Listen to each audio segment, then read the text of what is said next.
আসসালামু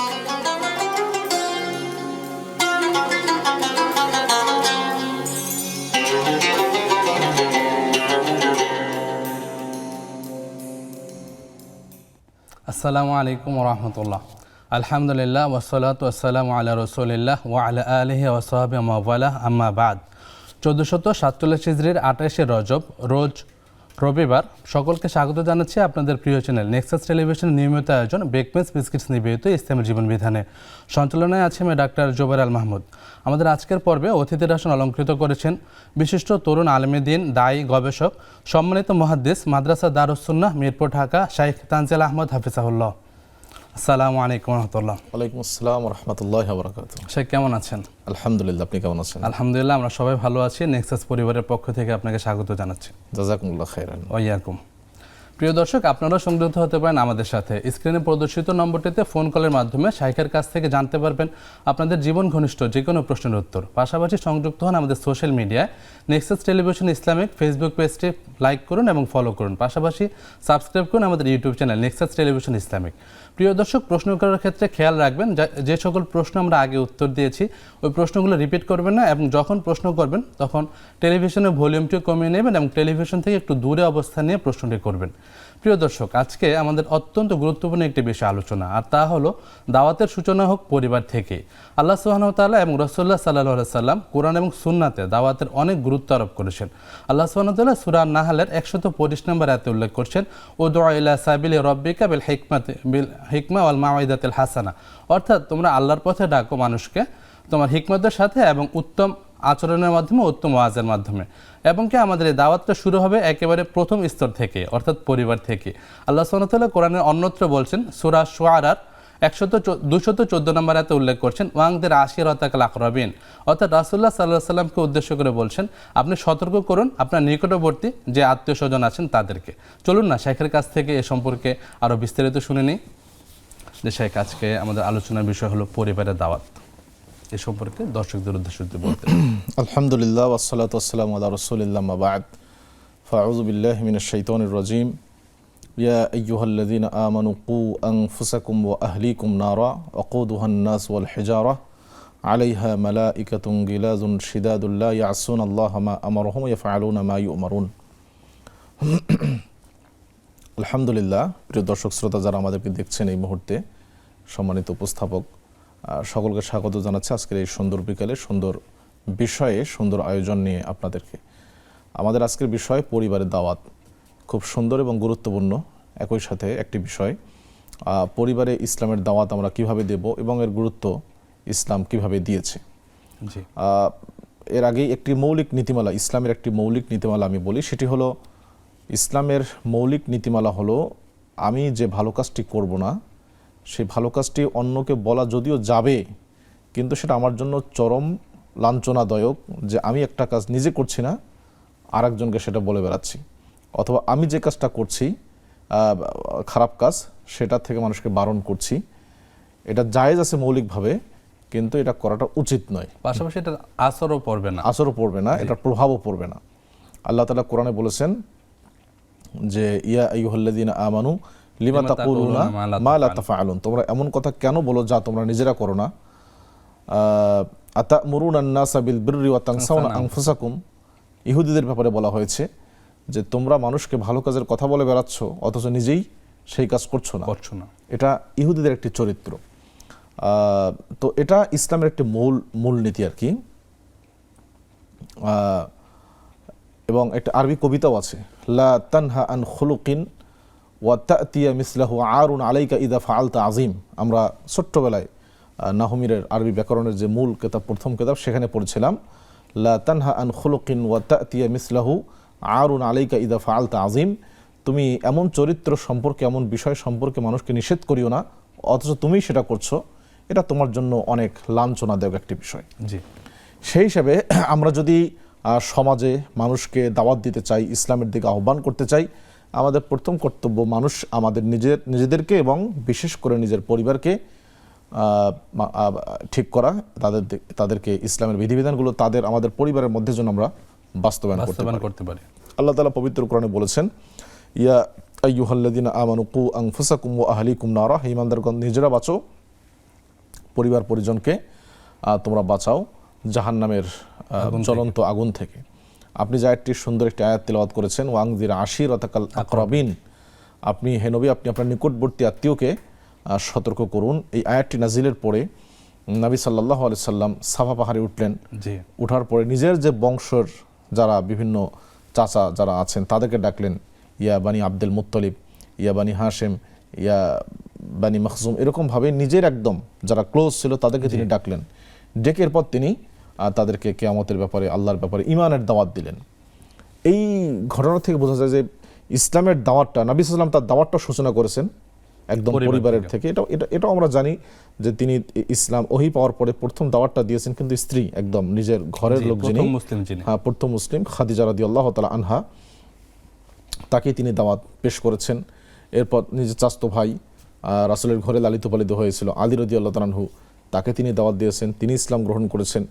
একদম শুরু থেকে একবারে পরিবারের ভেতর থেকে তিনি তার দাওয়াতটা শুরু করেছেন। তো এটা খুবই গুরুত্বপূর্ণ যে আমরা আমাদের দাওয়াতটা পরিবার থেকে শুরু করব। এবং বাস্তবতা হলো পরিবারে দাওয়াত দেওয়া, যদি কেউ পরিবারকে ঠিক করতে পারে এবং পরিবারে যদি আমরা দাওয়াতটা খুব সুন্দরভাবে দিতে পারি, তাহলে বোঝা গেল আসলেই আমরা ইসলাম পালন করছি, এটা কিন্তু বোঝা যায়।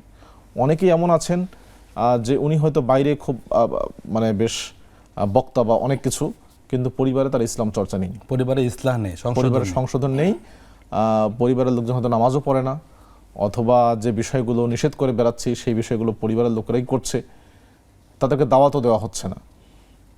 এরকমটা অনেক ক্ষেত্রে দেখা যায়। সময় শিথিলতা প্রদর্শন করার কারণে দেখা যায় পরিবারের ক্ষেত্রে। হ্যাঁ সেটাই। তো এগুলো কোনোভাবেই উচিত নয়, এগুলো উচিত নয়, কারণ এটার প্রভাব কোনোভাবেই সমাজে পড়বে না।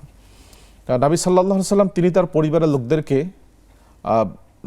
আদব, তার বিয়া যে মানে একদম ইসলামের যে শিক্ষা, বুনিয়াদী শিক্ষা কিভাবে দিয়েছেন, সিরাতের অসংখ্য হাদিসের ক্ষেত্রে অসংখ্য ঘটনা আমরা দেখতে পাই নবী ইসলাম পরিবারের লোকদেরকে কিভাবে শিক্ষা দিয়েছেন। সামনে রমজান আসছে, রমজানের শেষ দশক যখন আসতো, সাহাবায়ে কেরাম আয়েশা কি বলছেন, ইযা দাখালাল আশরুল আওয়াখির মিন রমাদান সাদ্দামি ইজারাহু ওয়াহিয়া লাইলাহু ওয়া ইকাযা আহলা। তিনি রমজানের শেষ দশক আসলে নিজে তো জাগতেন, রাত জাগতেন, একদম কোমর বেঁধে নেমে পড়া যাকে বলে, আর হলো যে পরিবারের লোক যারা স্ত্রী তাদেরকে জাগাতেন যে তোমরাও ইবাদত বন্দেগী করো। পরিবারের লোকরা যখন কোনো অন্যায় করত, ছোট হোক বড় হোক, তিনি সাথে সাথে সেই অন্যায়ের প্রতিবাদ করতেন নবী সাল্লাল্লাহু আলাইহি সাল্লাম।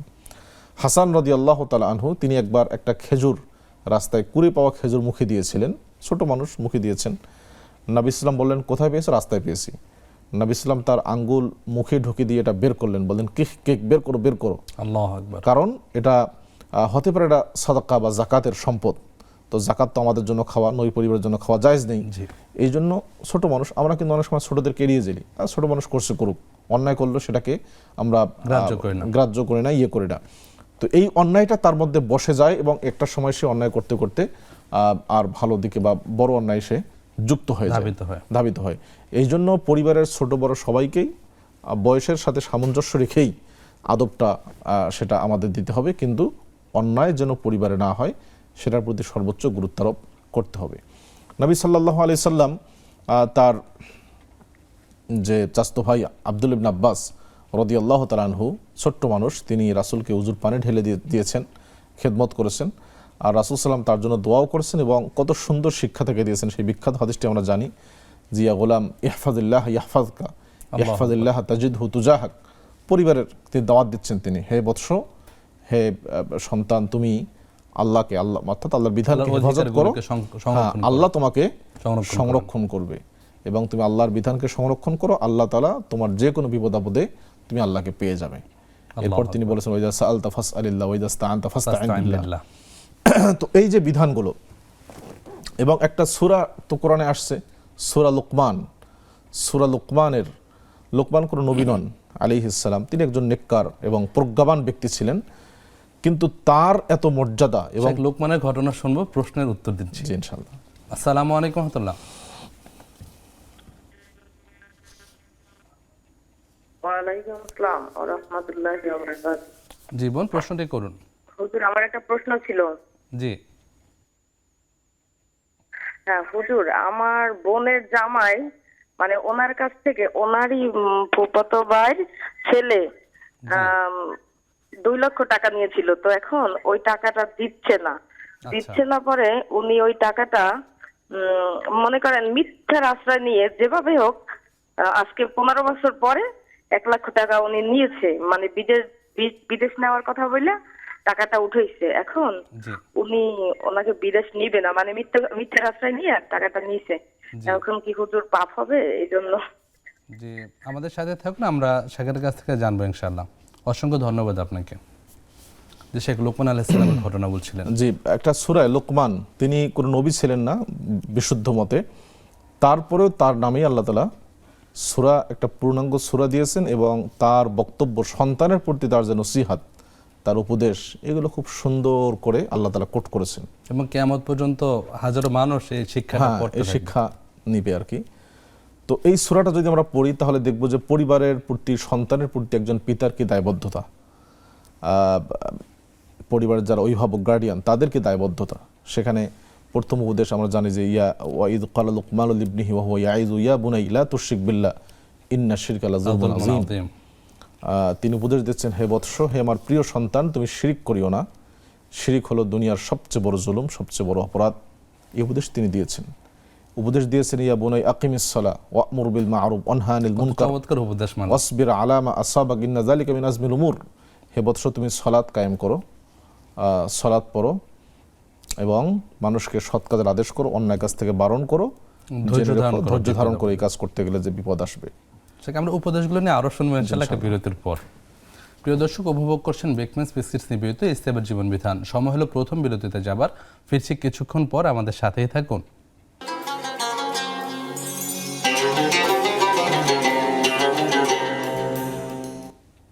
আসসালামু আলাইকুম রহমতুল্লাহ। প্রিয় দর্শক, বিরতির পর আবারও স্বাগত জানাচ্ছি আপনাদের প্রিয় অনুষ্ঠান ইসলামের জীবন বিধানে। নিবেদন করছে বেকমেন্স বিস্কিটস।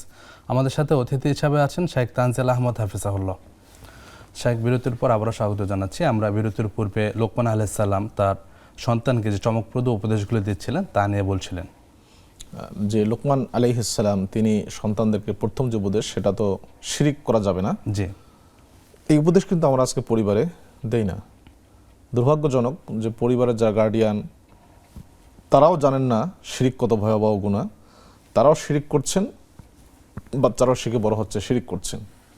বিশেষ করে শেখ আমাদের উপমহাদেশে শিরকে, তাওহীদ শিরকের শিক্ষাটা নাই, সবগুলোই ফেলছে। বেসিক থেকে আসলে তাওহীদ নিয়ে পড়াশোনা হয় না আমাদের। হ্যাঁ, এটার কারণ, মূল কারণ যে আমাদের আসলে শিক্ষা ব্যবস্থায় শিরকের বিষয়ে, তাওহীদের বিষয়ে সঠিক ধারণা প্রণয়ন করে কোনো সিলেবাস আসলে প্রণয়ন হয়নি। এটা হলো মূল শিক্ষা। এছাড়াও প্রান্তিক জনগোষ্ঠীর মধ্যে, আমাদের গ্রামগঞ্জের মানুষদের মধ্যে শিক্ষার অভাব না থাকার কারণে, সেই সাথে যারা আমরা দিনের দাওয়াত নিয়ে বেরোচ্ছি মাঠে ময়দানে, শিরকের বিপক্ষে, তাওহীদের পক্ষে, বিদআতের বিপক্ষে, সুন্নাহর পক্ষে সঠিকভাবে কথা বলছি না।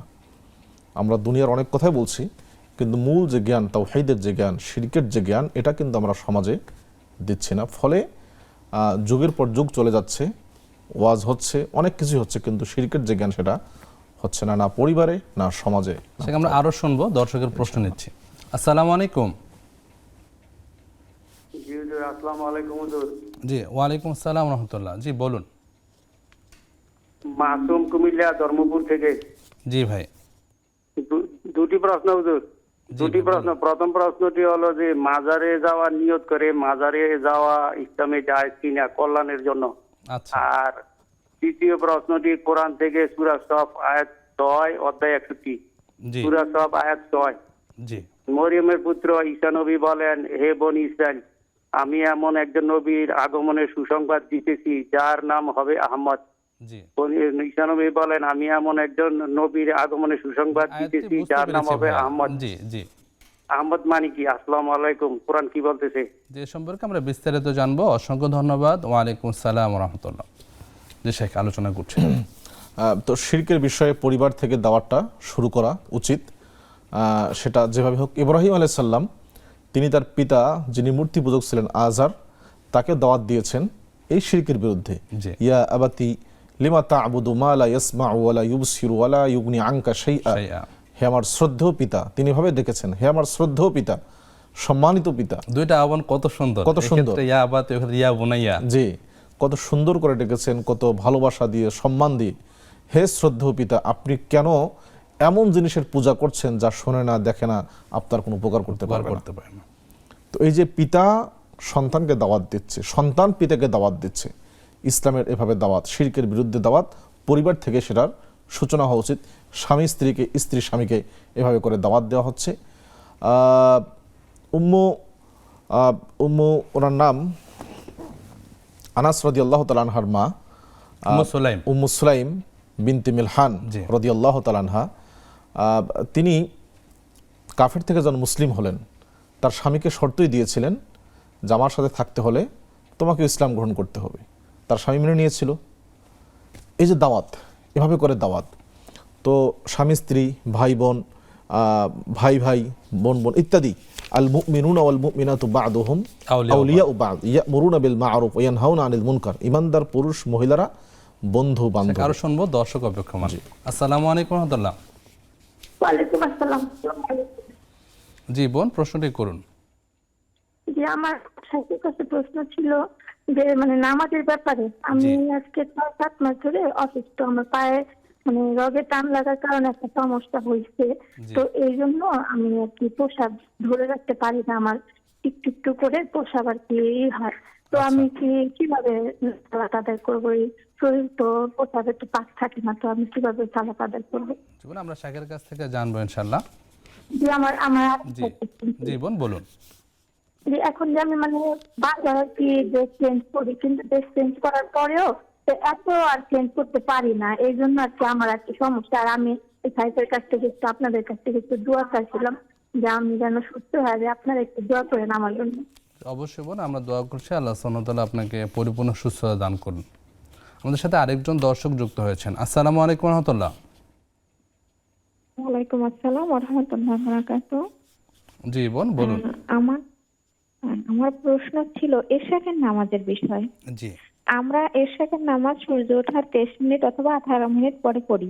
জি। এখন প্রশ্ন হলো যে অনেক শায়েখ বলে যে এশাকের নামাজ আপনি 2 রাকাত থেকে শুরু করে 4 রাকাত, 6 রাকাত, 8 রাকাত পড়তে পারবেন।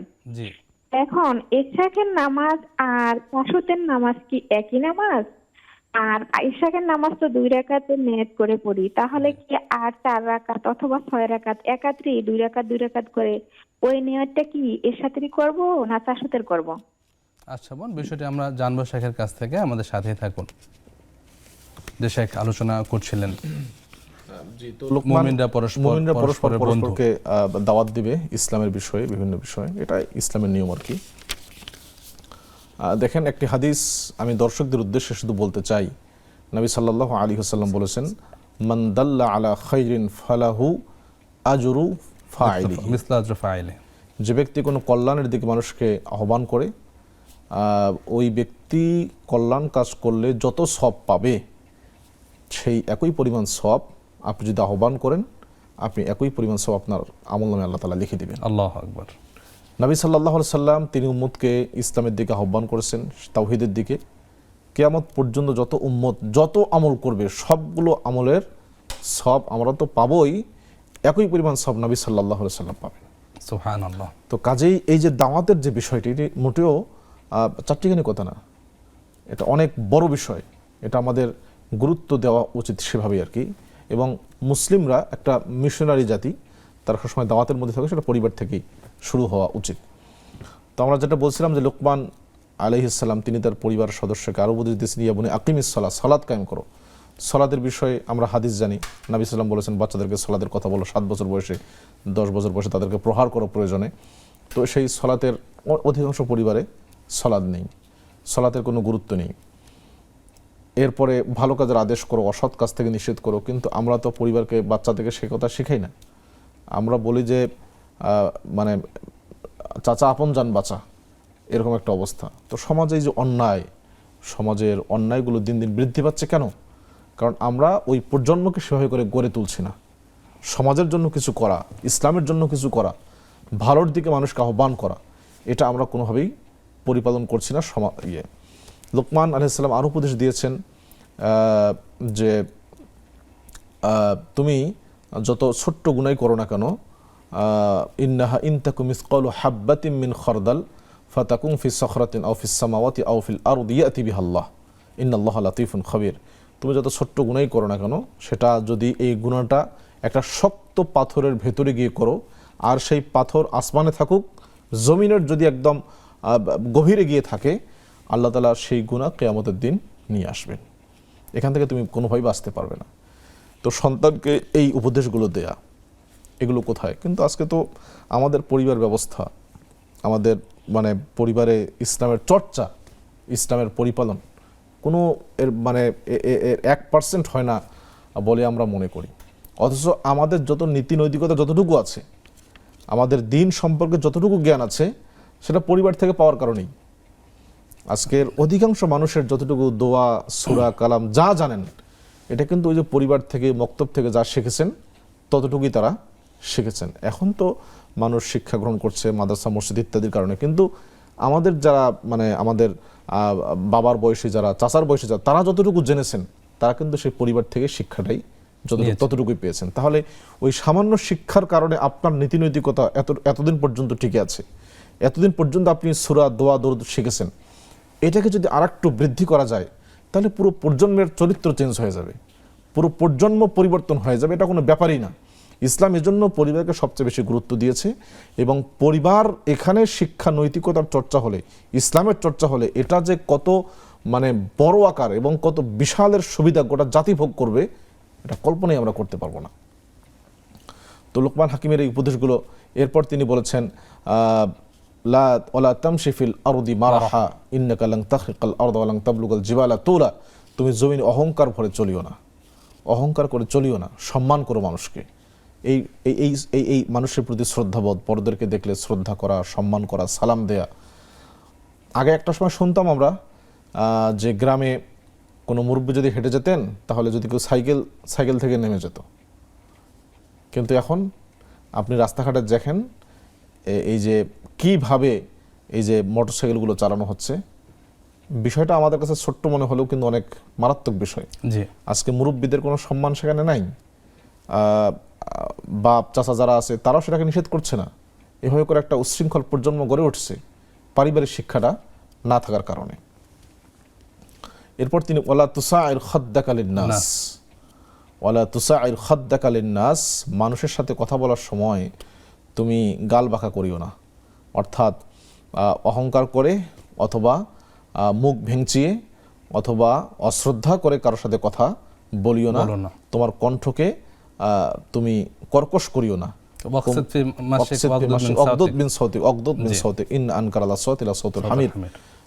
কোমল ভাষা মানুষের সাথে কথা বলো। এই যে বিষয়গুলো পারিবারিক শিক্ষা, এখানে মানে খুব ছোট্ট করে নামাজের বিষয় আছে, শিরকের বিষয় আছে, বাকি সবগুলো কিন্তু সামাজিক শিক্ষা। বাকি সবগুলো আমাদের সমাজ জীবনের জন্য প্রয়োজনীয় যে শিক্ষাগুলো, সেগুলো তিনি তার সন্তানকে সুন্দরভাবে দিয়েছেন। তো এই ছোট্ট ছোট উপদেশগুলো যদি আমরা পরিবারের মধ্যে দিই, বাচ্চাদেরকে শেখাই, বাচ্চারা অনুকরণ প্রিয়, বাচ্চারা শিখতে চায়, আমরা যা শেখাবো সেটাই তারা শিখবে। এই জন্য পরিবারের ব্যাপারে দাওয়াতের সবচেয়ে বেশি গুরুত্ব দেওয়া উচিত। আল্লাহ সুবহানাহু ওয়া তাআলা আমাদের সকল পরিবারকে ইসলামী পরিবার হওয়ার এবং কোরআন সুন্নাহ মেনে চলা পরিবার হওয়ার তৌফিক দান করুন। আমিন। সেখানে আমরা প্রশ্নোত্তরে যাব বিরতির পর। প্রিয় দর্শক, উপভোগ করছেন বেকমেন্স বিস্কিটস টিভিতে ইসলামী জীবন বিধান। সময় হলো দ্বিতীয় বিরতিতে যাবার। ফিরছি কিছুক্ষণ পর, আমাদের সাথেই থাকুন।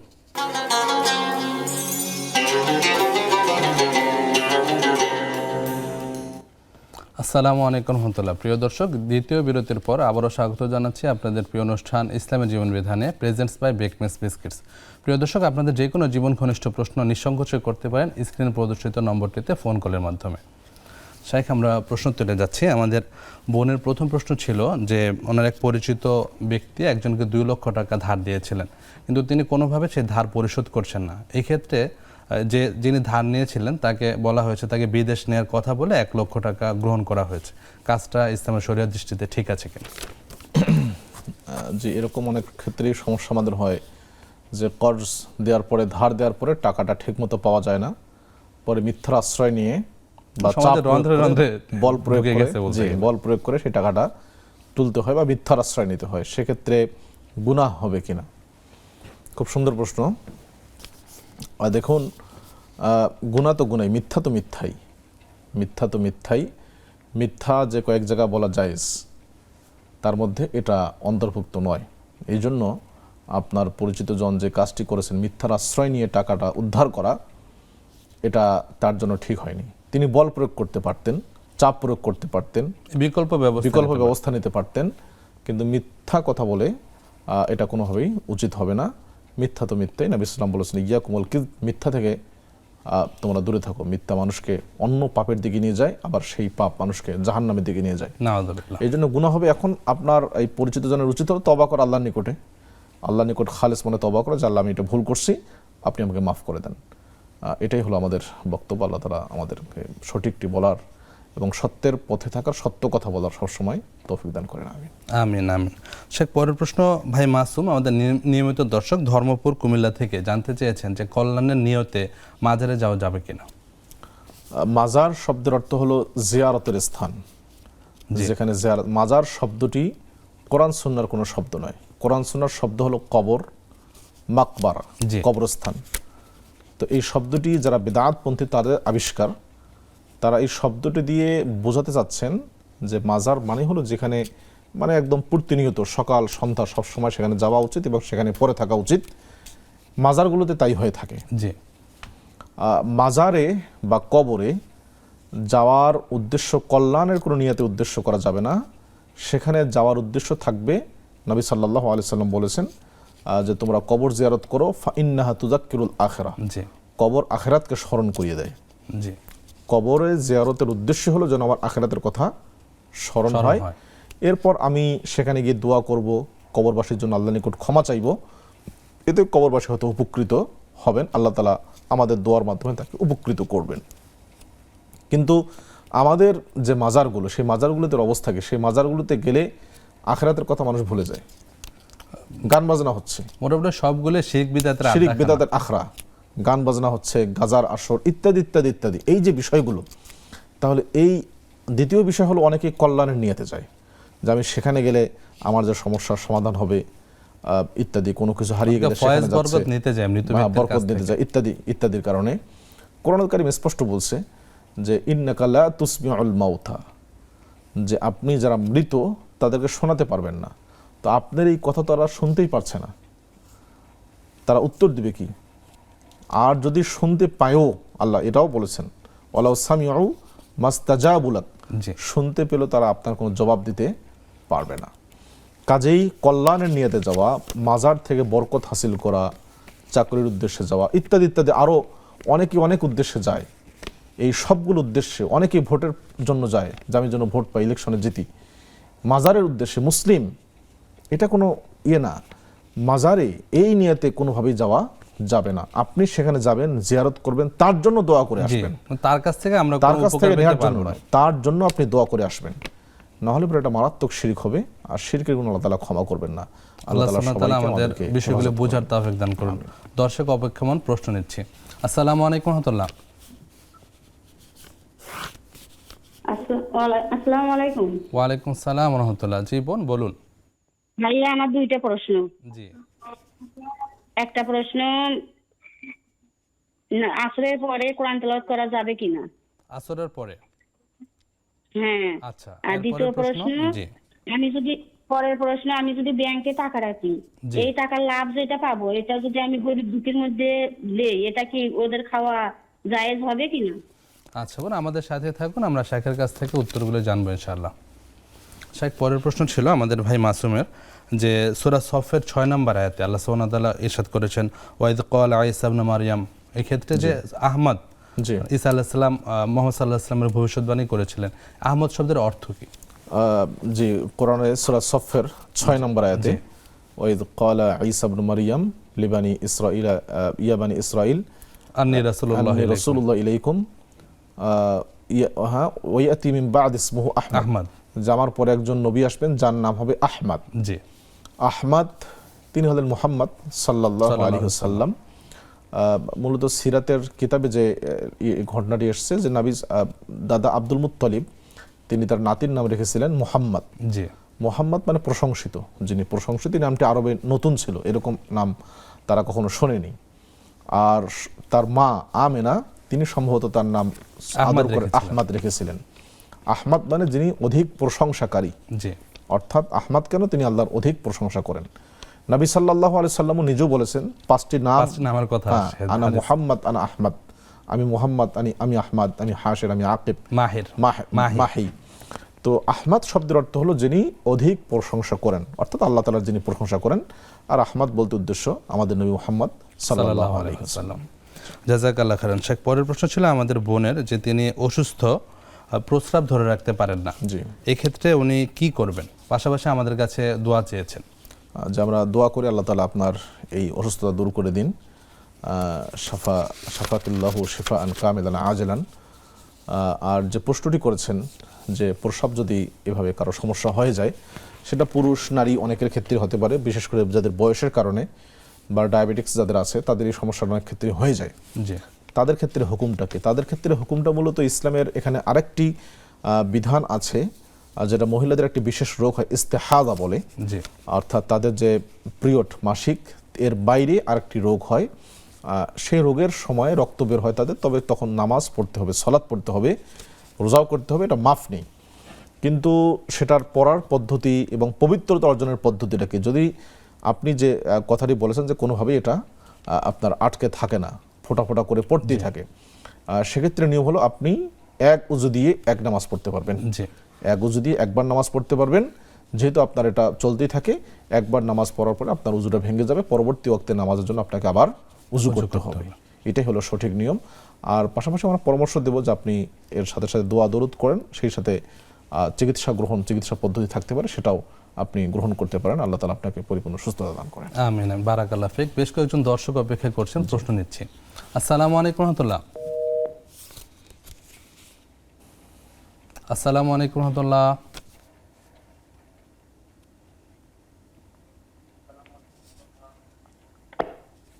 আসসালামু আলাইকুম। ওয়ালাইকুম আসসালাম রহমতুল্লাহ। জি বোন, প্রশ্নটি করুন। হুজুর, আমার একটা প্রশ্ন, যে আমাদের পরিবারের সদস্য, মনে করুন অনেকগুলো সদস্য থাকি, একজন আরেকজনের মাঝে সাথে আর কি অনেক ইচ্ছা আর কি বিভিন্ন দিন আলোচনা করতে হয়, জি, ভালো মন্দ আর কি স্বাভাবিকভাবে। আলোচনা গুলা কি আমাদের গীবতের বা এই দিকে যায়, যে সামনে আর কি খারাপ কথাগুলো অনেক কিছু আর কি বলতে হয়, যে জি, জি বোন, অনেক- ওগুলো গীবতের এই কথাগুলো অন্তর্ভুক্ত। জি, হয় নাকি? আর আলোচনা করলে কি সামনে করতে হবো নাকি? বা আচ্ছা, অনেক ক্ষেত্রে যদি আগে অনুমতি নিয়ে থাকি, যে ভাই বা ভাবি যাদের কাছে বলবো যে আপনাদের সম্পর্কে আমাদের মাঝে সাথে বলতে হয় অনেক কিছু, এগুলা আর কি আপনার মনে কিছু রাখেন না, এরকম ভাবে আগে থেকে অনুমতি নিয়ে থাকলে কি কিছু হবো? জি, কোন ধরনের বিষয়টা আমার একটু- বুঝতে পেরেছি। আমরা শাইখের কাছ থেকে জানবো ইনশাআল্লাহ। যে শাইখ, পরের প্রশ্নে যাচ্ছি আমরা। আমাদের এক বোন জানতে চেয়েছেন যে ইশাকের সালাত পড়তে হয় ফজর রক্ত শেষ হওয়ার 20-25 মিনিট পর, তো এটা 2 থেকে 8 রাকাত পড়তে হয়, পাশাপাশি চাষতের সালাতের বিধানটা আছে। তো দুটা সালাত সম্পর্কে, তাদের রাকাত সম্পর্কে যদি বিস্তারিত বলতেন। আসলে এখানে কয়েকটি নাম, জি, ইশরাক, চাশত, সালাতুদ দুহা, জি, 3টা নাম। তো চাশত এটা ফার্সি শব্দ, মূলত সূর্যোদয়ের নামাজ, সূর্যোদয় হওয়ার পরের যে নামাজ, এটাকে বলা হয় চাশতের নামাজ। তো সেটার নিয়ম হলো 2 রাকাত। সূর্য সম্পূর্ণ ওঠার পরে, ভালো করে ওঠার পরে যে নামাজ পড়তে হয় 2 রাকাত। যদি কেউ মসজিদে অথবা মহিলারা যদি যে মুসল্লায় নামাজ পড়েন বাড়িতে, সেখানেই যদি তারা বসে সূর্য ভালো করে ওঠার পরে এরপরে 5-7 মিনিট পর যদি নামাজ পড়েন, সেটা 2 রাকাতের কথা এসছে হাদিসে। যদি কেউ পড়েন তাহলে পরিপূর্ণ উমরার সওয়াব পাবেন, হাদিসে আল্লাহু এসছে। আকবার। এখানে 6 রাকাত 8 রাকাত না, 2 রাকাত এই নামাজ। বাকি আপনি এমনি নামাজ পড়তে পারবেন সুন্নত হিসেবে, নফল হিসেবে, সেটা আলাদা কথা। কিন্তু চাশত বা ইশরাকের যে নামাজটা, সেটা 2 রাকাত। আর একটা হলো সালাতুদ দুহা। জি, সালাতুদ দুহা, এটার সময় হলো আপনার আমরা বলতে পারি যে 8টার পর থেকে 8টা থেকে 11টা পর্যন্ত, এই সময়টা আর কি। এই সময়টার নামাজ, সেটা 12 রাকাত পর্যন্ত পড়া যায়। 2 রাকাত থেকে শুরু করে নিয়ে 12 রাকাত। নবী সাল্লাল্লাহু আলাইহি সাল্লাম প্রায় এই নামাজটি পড়তেন। মক্কা বিজয়ের দিন তিনি উম্মে হানির বাসায় এই নামাজটি সম্ভবত 8 রাকাত পড়েছিলেন। তো এটা 12 রাকাত পর্যন্ত পড়া যায়। আর ফজিলতটা যদি একটু বলতেন। কোনটার? এই সালাতুদ দুহা। সালাতুদ দুহা। সালাতুদ দুহার ফজিলত হলো যে মানুষের শরীরে যে 360টি হাড় আছে বা জোড়া, 360টি জোড়া আছে, সেই প্রত্যেকটা জোড়ার জন্য একটা করে সদাকা দেওয়া ওয়াজিব। আল্লাহ, সাহাবায়ে কেরাম প্রশ্ন করেন, এটা তো কোনো আমাদের পক্ষে সম্ভব নয়, প্রতিদিন 301 টাকা করে যদি হয়, 360 টাকা আমাকে যাকাত সদকা করতে হবে, এটা তো সম্ভব না, দান করতে হবে। তখন তিনি বললেন যে সুবহানাল্লাহ, এটা একটা সদাকা। আলহামদুলিল্লাহ, আল্লাহু আকবার, লা ইলাহা ইল্লাল্লাহ, মুচকি হাসি, এগুলো সদাকা। আর এই সবগুলোর জন্য যথেষ্ট হলো যদি কোনো ব্যক্তি দুহার 2 রাকাত সালাত পড়ে, আল্লাহ তাহলেই তার জন্য 360টি জোড়ার সদাকা তার জন্য যথেষ্ট হয়ে যাবে। আল্লাহ সুবহানাহু ওয়া তাআলা আমাদের সালাতগুলি বেশি বেশি করে পড়ার তৌফিক দান করুন। দর্শক আছেন, আসসালামু আলাইকুম ওয়া রাহমাতুল্লাহ। ওয়ালাইকুম আসসালাম। জি ভাই, পরিচয় দিয়ে প্রশ্নটি করুন। জি, আমার প্রশ্নটি হচ্ছে যে বর্তমান সমাজে আমি বিভিন্ন জায়গায় দেখি যে জি আপনার এই দোকান থেকে শুরু করে ব্যবসা বাণিজ্যতে সবকিছু থেকে আপনার লোন নেওয়া হয়ে তারপর ব্যবসা বাণিজ্য করে। এখন জি ঘটনা হচ্ছে, এটা কি ইসলামের পক্ষে জায়েজ? মানে ইসলাম এটাকে কিভাবে দেখে? এবং আমার আরেকটি প্রশ্ন ভাই, জি যে আপনার এই যে সংস্থার থেকে যেই মানে সঞ্চয়টা করা হয়, জি। এটা কি আসলেই এই মানে ইসলামের পক্ষে মানে এটা কি জায়েজ? আচ্ছা ভাই, আমাদের সাথে থাকুন, আমরা জানবো ইনশাআল্লাহ। আরেকজন দর্শক যুক্ত হয়েছেন, আসসালামু আলাইকুম ওয়া রাহমাতুল্লাহ। জি ওয়ালাইকুম আসসালাম। আসসালামু আলাইকুম ওয়া রাহমাতুল্লাহ। জি বোন, প্রশ্নটি করুন। জি, আমার 3টা প্রশ্ন ছিল। জি, একটা হচ্ছে আমার আম্মু নিয়মিত নামাজ পড়ে না। ইন্না তো লিল্লাহ। আমার আম্মুকে আমি যখন নামাজ পড়তে বলি তখন আমার আম্মাকে বকাঝকা করে। ইসলামের বিষয়ে আমার আম্মুকে অনেক কথাবার্তা মানে বোঝানোর চেষ্টা করি, কিন্তু এগুলো বোঝার চেষ্টাই করে না, আরো উল্টা আমাকে বকাবকি করে। আর আমি এই জন্য কি করতে পারি? জি। আর আরেকটা প্রশ্ন হচ্ছে, সালাতে দাঁড়ানো অবস্থায় কি ডান পায়ের বুড়ো আঙ্গুলটা নড়ানো যাবে? আবার একটু আর প্রশ্নটি মেয়েরা- করবেন। জি, আর তৃতীয় প্রশ্নটি হচ্ছে, জি মনে করেন মেয়েরা তো অসুস্থ হয় না, জি জি জি, তখন কি কোরআনের কোনো দোয়া বা এগুলো পড়া যাবে, পাঠ করা যাবে? বোন, আমাদের সাথে থাকুন, আমরা সবগুলো বিষয় জানবো ইনশাআল্লাহ। আরেকজন দর্শক যুক্ত আছেন, আসসালামু আলাইকুম ওয়া রাহমাতুল্লাহ।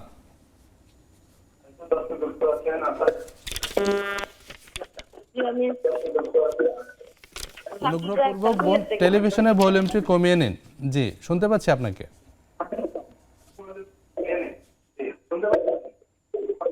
আমার 2টি প্রশ্ন। জি বোন, বলুন। জি আমার যে স্বামীর কাছে অল্প অল্প টাকা নিয়ে আমার 1.5 লক্ষ টাকা। টেলিভিশন থেকে একটু দূরে অবস্থান নিন এবং টেলিভিশনের ভলিউমটি কমিয়ে দিয়ে প্রশ্ন করুন। মানে আমার হাজবেন্ড অল্প অল্প করে আমার 1.5 লক্ষ টাকা চাইলে টাকা দিতে হইব? আবার প্রশ্নটি করবেন প্লিজ। আমার হাজবেন্ড থেকে আমি অল্প অল্প করে জমাই আমার 1.5 লক্ষ টাকা হইছে, আচ্ছা মানে এটা কি আমার জাকাত দিতে হবে? আচ্ছা বোন, বিষয়টা জানবো। পরের প্রশ্ন বোন। আর ওইটার জন্য কি আমার কুরবানি ওয়াজিব হইব?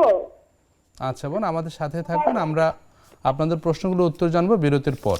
প্রিয় দর্শক, উপভোগ করছেন বেকমেন্স বিস্কিটস নিবেদিত ইসলামের জীবন বিধান। সময় হলো সর্বশেষ বিরতিতে যাবার, ফিরছে কিছুক্ষণ পর, আমাদের সাথেই থাকুন।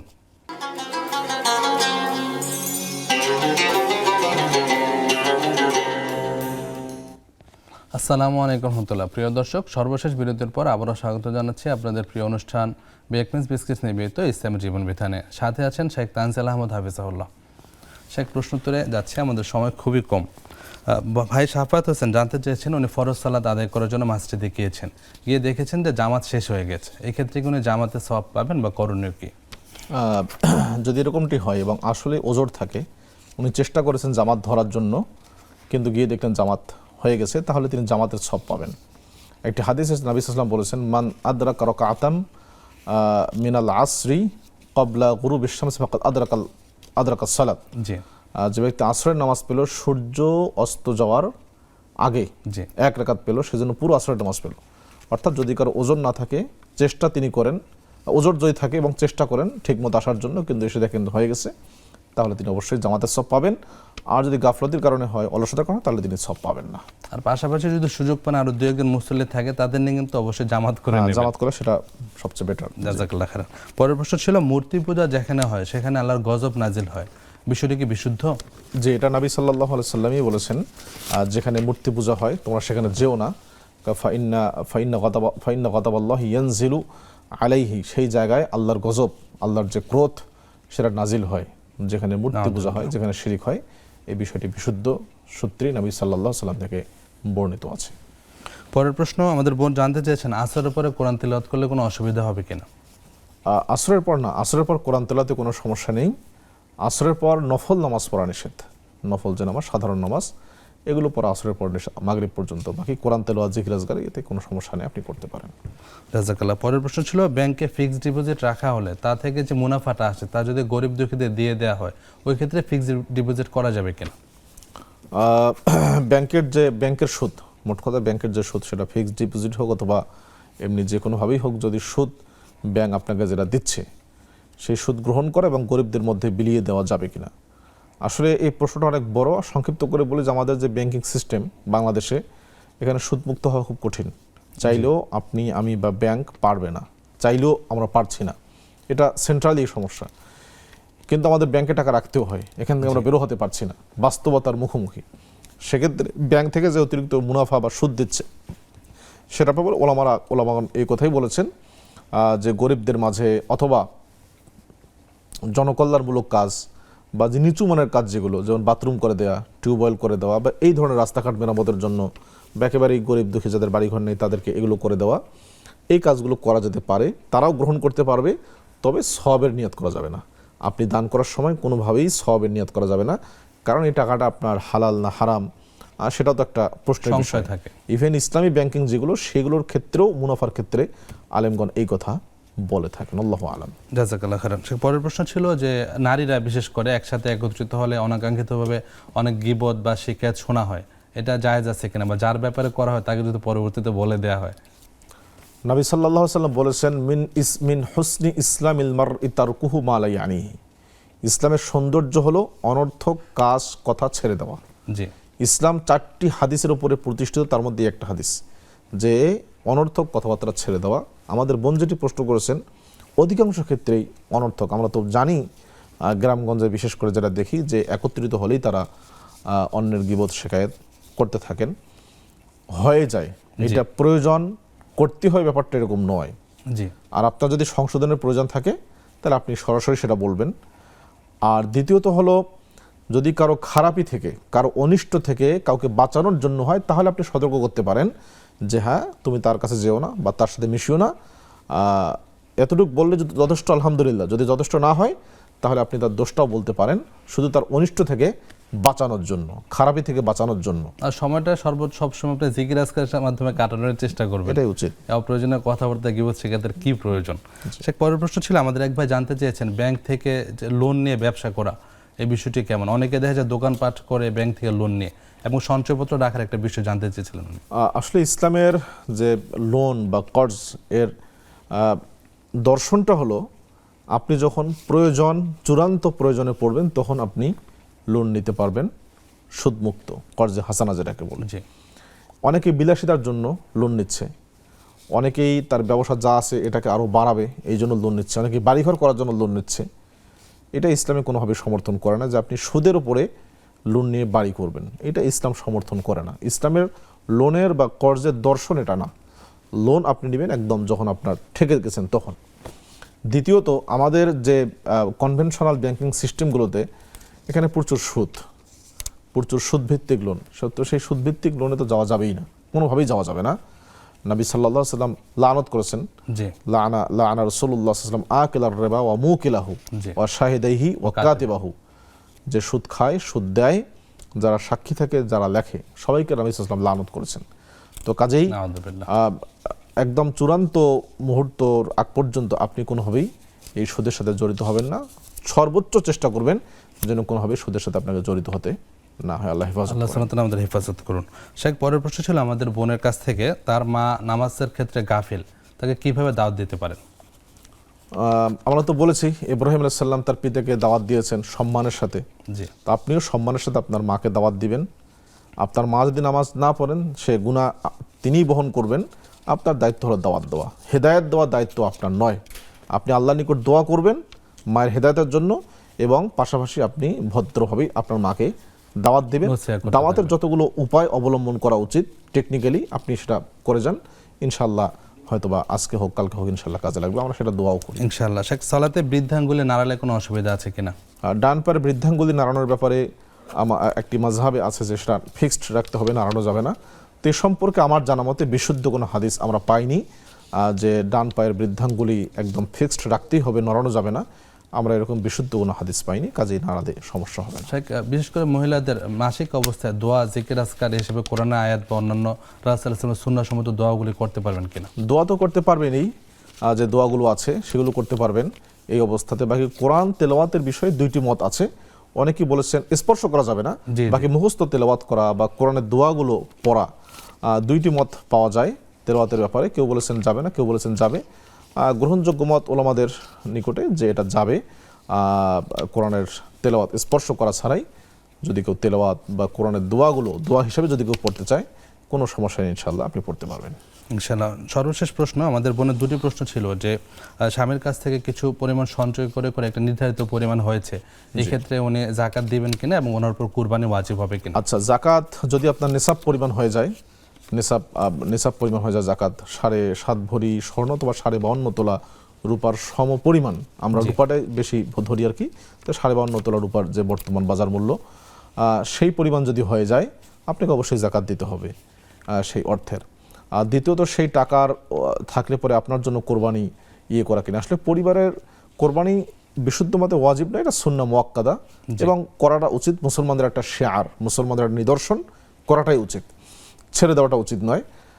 আর পরিবারের পক্ষ থেকে কোরবানি একটা দিলে হবে। আপনার স্বামী গার্ডিয়ান আছেন, উনি কোরবানি দিলেই সবার পক্ষ থেকে হয়ে যাবে, সমস্যা নেই। কাজে আপনাকে এটা নিয়ে খুব বেশি জাযাকাল্লাহু খাইরান শেখ, বারাকাল্লাহু ফিক। পুরো অনুষ্ঠান জুড়ে আমরা আপনার কাছ থেকে উপকৃত হলাম, অত্যন্ত গুরুত্বপূর্ণ বেশ কিছু প্রশ্নের উত্তর জানতে পারলাম। আল্লাহ সুবহানাহু ওয়া তাআলা আপনার ইলমে আমলে হায়াতে বারাকা দান করুন। বারাকাল্লাহু ফিকুম। আমিন। প্রিয় দর্শক, দেখতে দেখতে একেবারে শেষ পর্যায়ে সর্বশেষ একটি নাসিহাই থাকবে। আসুন আমরা পরিবারের নিকট দৃষ্টান্ত হই, পরিবারের লোকদেরকে আমরা উপদেশ দেওয়ার পাশাপাশি আমরা নিজেরা ওই কাজটা করি, যাতে পরিবারের অন্যান্য সদস্যরা সহজে সেই বিষয়টি আত্মস্থ করতে পারে। আল্লাহ সুবহানাহু ওয়া তাআলা আমাদের সকল পরিবারকে জান্নাতি পরিবার করুন।